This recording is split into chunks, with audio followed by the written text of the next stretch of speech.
Hey, Juan here. In today's video, let's go through some quick steps that you have to take into account when you are building a product from scratch. Step 1. Identify a problem or a need that is out there. Step 2. Identify the people or the users that are going to be affected by this problem. You really have to identify them well and really understand the problems they are facing. Step 3. Actually validate that that problem exists. Create a survey, create a website where people can go and sign up because you have identified a problem and I might have a solution. Sign me in and keep me updated. Step 4. Review the results of validating if that problem exists. Step 5.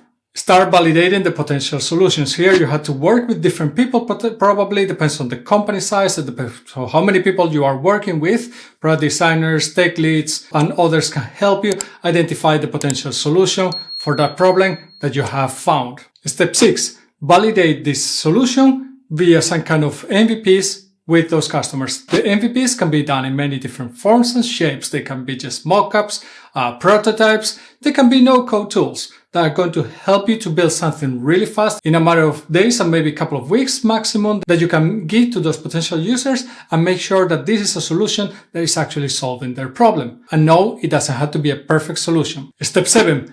Measure the results of the usage of that MVP that you have provided to your customers. Step 8. Actually learn from those measurements that you have gotten. What is the adoption? Are people actually using the product as you build it? The MVP or they don't use it and they decide if they're using it, I will stay with this direction because it's working. Or if they're not using it or not using it enough or failing in the process of using it, you have to change direction. Where is the direction need to be changed towards? Step 9. Iterate this process together with your customers, work together with them, and evolve every time by adding a little bit more of value to your product. The product doesn't have to solve every single aspect of the problem. You want to actually deliver small bits of value all the time to your customers, growing the solution, making sure that you are solving the problem as they expect you. Step 10.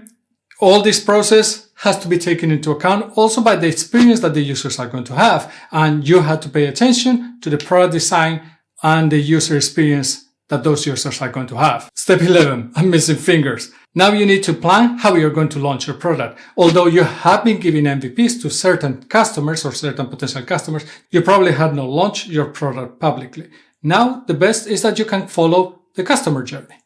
You have to do a journey of how your customers are going to discover your product. Where are you going to promote it? In which channels, social media, so on. How they are going to consider your product. Do you have some kind of trial version? Do you have some kind of 1 month free subscription that will help them test it and understand if this is bringing them value before they make any purchase decision? Purchasing. You have to define how much it's going to cost. What kind of purchasing model is going to be? Is it going to be a subscription or are you going to sell some kind of perpetual licenses? You have to define how it works and you have to define what kind of different tiers, for example, you're going to have. Of course, everything is subject to changes. Nothing is permanent. You always have to learn and adapt. Next, you have to pay attention how they're going to adopt and how are you going to service your product. What is going to be that first experience? How is that first maybe kind of tutorial of using your product?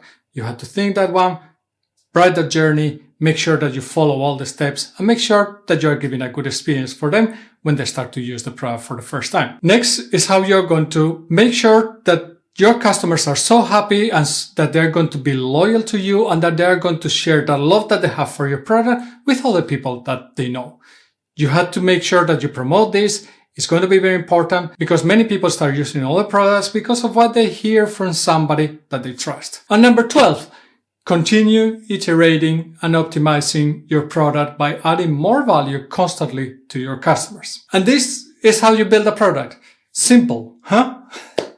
Hey, if you want to have a coaching call with me or work in a consulting project with me, go check out the links down in the description. Many of the concepts that I talk about here are also covered in Dan Olsen's book, The Product Playbook. I always get that name wrong, but I don't know why. Anyways, if you're interested in knowing more what that book is about, go check out this video. I will see you in the next one. And remember, stay safe.